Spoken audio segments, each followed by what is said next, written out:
Vous étiez hier à l'université de Lebeye, puisque nous sommes actuellement à Pékin, dans le centre-ville de Pékin, la capitale de la Chine, plus de 20 millions d'habitants, une ville immense et magnifique aussi. Et hier, vous étiez pas très loin, donc à l'université de Lebeye, où vous avez participé à une conférence sur la peinture et vous avez parlé de votre peinture à des étudiants. Est-ce que vous avez ressenti, on peut dire, un certain intérêt de la part des Chinois pour votre peinture, de la part des étudiants chinois pour votre peinture? Cet exercice a été très très intéressant. C'était des élèves vraiment ouverts, intéressés et intéressants, et il y a eu une belle interactivité. J'ai pu partager des choses plus loin que je l'avais pensé. J'avais apporté un certain nombre de petits tableaux, on avait réalisé quelques photos, mais j'avais heureusement apporté mon ordinateur où toutes mes peintures sont référencées, et donc à partir des questions qui ont surgi, eh bien, j'ai pu leur partager un certain nombre d'autres toiles parce qu'il y avait vraiment un intérêt pour la peinture que je pouvais partager, et puis quelque chose qui leur résonnait au niveau de cette peinture et de la beauté de cette peinture. Marie-Solange Raymond, vous êtes peintre abstraite. Pourriez-vous nous dire comment vous en êtes arrivée à la peinture? Comment en êtes-vous arrivée à peindre? En fait, quand j'étais étudiante, j'adorais rentrer dans les galeries de tableaux. Quand j'allais à Madrid, j'ai passé beaucoup de temps à Madrid, j'adorais aller au musée du Prado. Et c'est vrai que c'était quelque chose qui m'interpellait beaucoup. Et puis après, la médecine m'a tellement absorbée que j'ai complètement occulté cet aspect, cet amour que je pouvais avoir pour l'art. À un moment, j'ai pu retrouver des capacités qui étaient les miennes, du monde artistique. La peinture s'est imposée à moi il y a une dizaine d'années. Et à partir de ce moment-là, je n'ai plus pu arrêter de m'investir avec cette vibration colorée. Parce que moi, je l'appelle de cette façon-là. Au départ, j'ai peint avec mes mains. Et je ne peins pas avec les pinceaux, je peins avec cette vibration colorée que je vais laisser s'exprimer sur la toile. À partir d'un état de concentration intense, d'une impulsion de joie, d'une impulsion de surprise aussi, d'une impulsion de découverte de ce qui veut s'exprimer sur la toile. Et donc, c'est à la fois une dynamique de réceptivité, comme un lac va accueillir le paysage qui est autour de lui et le refléter. Donc ma capacité à moi, c'est de pouvoir à la fois connecter des énergies qui sont à l'intérieur de moi, mais surtout à l'extérieur. Comment en êtes-vous arrivé spécifiquement à l'art abstrait, qui est quand même une peinture, on peut dire, où il y a énormément d'immatérialité, de sensations. Qu'est-ce qui vous a amené spécifiquement à utiliser la peinture et l'art abstrait pour vous exprimer? Je crois que c'était vraiment un désir profond qui était chez moi. Et quand j'ai ouvert la vanne avec la première série de tableaux, j'ai plus pu la refermer parce que ça voulait s'exprimer au travers de moi. Et je peux dire que même les étés, j'avais à peine le temps d'aller nager une demi-heure parce que j'avais tellement envie de peindre et puis d'expérimenter. C'est vrai que pendant 1 an et demi, je n'ai peint que du bleu et de l'or. Et après, je suis allée explorer les autres couleurs. Mais il y avait vraiment un désir de voir ce que donnait, essayer tel ou tel agencement de couleurs, telle ou telle tonalité. J'ai adoré par exemple travailler avec les ors, mais j'avais plusieurs couleurs d'or et de les mélanger ensemble, de voir ce que ça donnait. J'ai vraiment aimé expérimenter et vraiment il y avait une grande curiosité, une grande...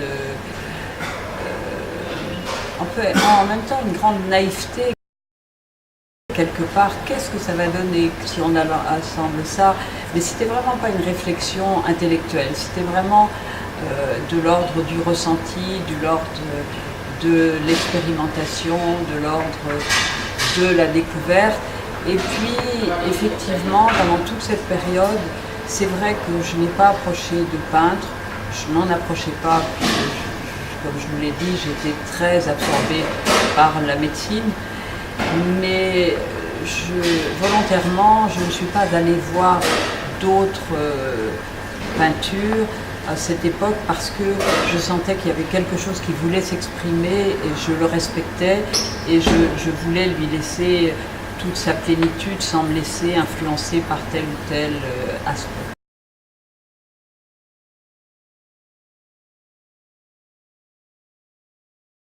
Marie-Solange Raymond, est-ce que vous pourriez nous en dire plus sur les mondes abstraits que vous peignez? J'ai découvert que cette peinture aidait aussi chacun à se reconnecter à sa vibration à l'intérieur de lui, parce que le corps physique est une enveloppe, mais notre corps énergétique, c'est ce qui lui donne forme et vie, et qui lui permet de se relier à la fois à nos mondes intérieurs et à la fois à nos mondes subtils extérieurs. Le peintre américain Rothko peignait des monochromes avec une immense spiritualité dans sa peinture.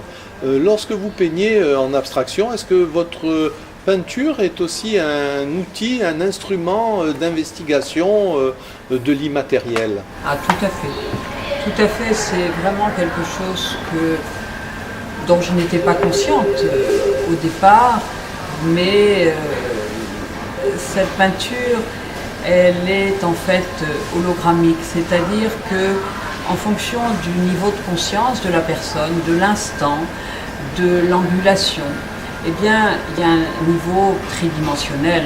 Chacun peut voir un certain nombre de formes qui, en fonction de la personne, vont apparaître différentes quelquefois. Mais cette peinture, après, va apporter d'autres informations. Moi, je peux rester des heures devant une toile et à un moment, il y a d'autres informations qui vont surgir que celles qui étaient apparues au premier plan. Donc, c'est vraiment une peinture qui est une peinture de transmutation et après, c'est à chacun de se laisser imprégner et recevoir ce qu'elle peut apporter. Ça a été vraiment très opportun pour moi d'être passée par ce filtre de la médecine, parce que quand la peinture est venue à moi, elle était soutenue par ce souffle, par cette énergie de vie que, en fonction du pays, on va appeler souffle de vie, chi, ki, mais qui soutient chaque être humain. Voilà, plus on va reconnecter son énergie de vie, plus à l'intérieur, plus on va pouvoir la connecter à l'extérieur. Pour moi, les deux sont indissociables. Donc je ne fais pas la séparation entre l'intérieur et l'extérieur. On peut dire que vous êtes une peintre de l'énergie de vie? Ah, tout à fait. Tout à fait.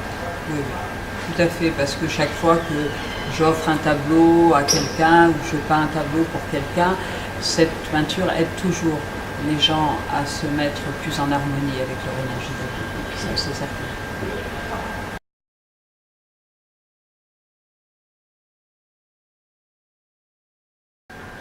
Vous habitez sur la Côte d'Azur, il y a bien entendu beaucoup de musées, c'est une chance en Europe d'être peintre sur la Côte d'Azur. Bien entendu, vous visitez les expositions. Que pensez-vous de Matisse?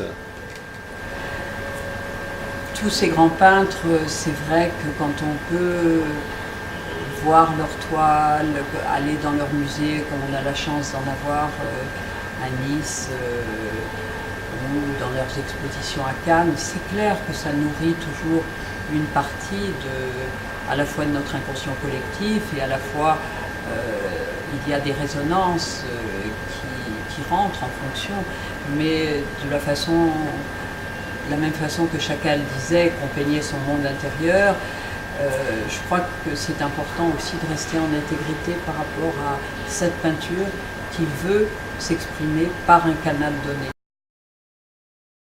Tout comme de la même façon que les ors de Kandinsky, c'est quelque chose qui me touche beaucoup parce que j'ai peint beaucoup les ors. Donc il y a des choses comme ça avec lesquelles je rentre en résonance. Tout le côté déstructuré de Picasso m'interpelle aussi. Il y a beaucoup de choses. Bon, j'ai aimé les ciels et les fonds de Turner, j'ai aimé Ozouka et toutes les tonalités de gris bleu d'Ozouka, elles sont extraordinaires. Donc il y a des choses comme ça qui me touchent, mais je ne peux pas dire que je suis reliée à tel ou tel mouvement. J'ai essayé vraiment d'être en intégrité avec cette peinture qui cherchait à se manifester au travers de moi. Vous pensez que la poésie et la peinture ont un langage très spécifique? Pour moi, j'écris comme je peins, c'est-à-dire je laisse advenir ce qui cherche à émerger. Et comme j'ai la chance d'écrire aussi bien en espagnol qu'en français, quand je dois transcrire dans une autre langue, parce que même si ma langue maternelle est le français, ça m'arrive d'avoir les poèmes qui viennent directement en espagnol, eh bien ce n'est pas à partir du sens, ça va être à partir de la musicalité du mot. Donc c'est toujours à partir de la vibration sonore, la vibration colorée, mais c'est toujours à partir de la vibration. Et en fait, c'est toujours la vibration qui cherche à s'exprimer dans une œuvre d'art, même dans une chaise, dans un mobilier, dans une construction. C'est toujours la vibration qui s'imprime dans la matérialité. Pouvez-vous nous parler des morphographies de ces portraits abstraits que vous réalisez?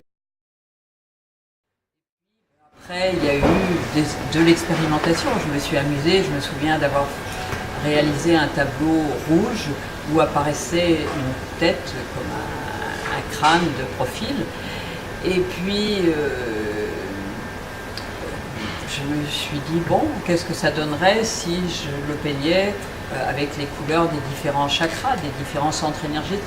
Donc je me suis amusée à le faire en orange, en jaune, en vert, en bleu foncé, outre-mer, en bleu turquoise et puis en violet.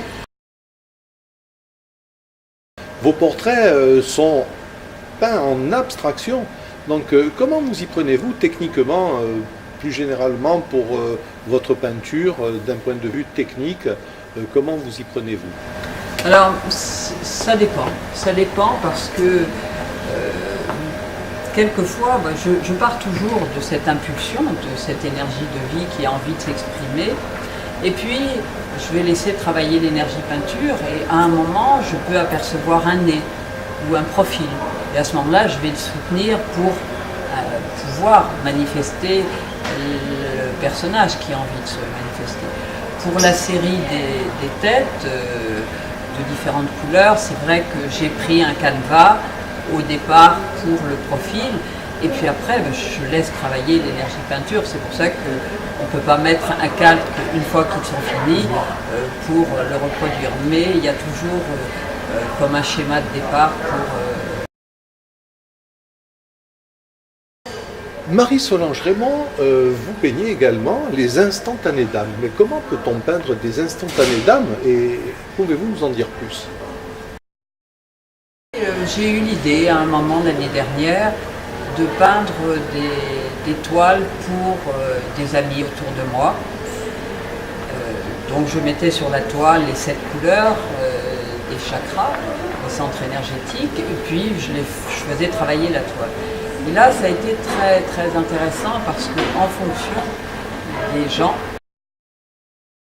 le dessin qui s'exprimait était tout à fait différent. Donc à la fois, moi, ça me donnait des informations sur la personne, et puis à la fois, j'ai pu constater que c'était vraiment le reflet de la dynamique intérieure de la personne. Je me connecte à l'énergie de la personne et puis je vais la laisser se transcrire sur la toile et en fonction d'une personne ou d'une autre. C'est pas du tout la même dynamique et c'est vraiment intéressant ce qui se joue sur la toile. Ici à Pékin, où nous sommes sur un des centres principaux de la ville, comment avez-vous trouvé la Chine à votre arrivée? Vaste, la Chine est vaste, les distances sont impressionnantes quelquefois.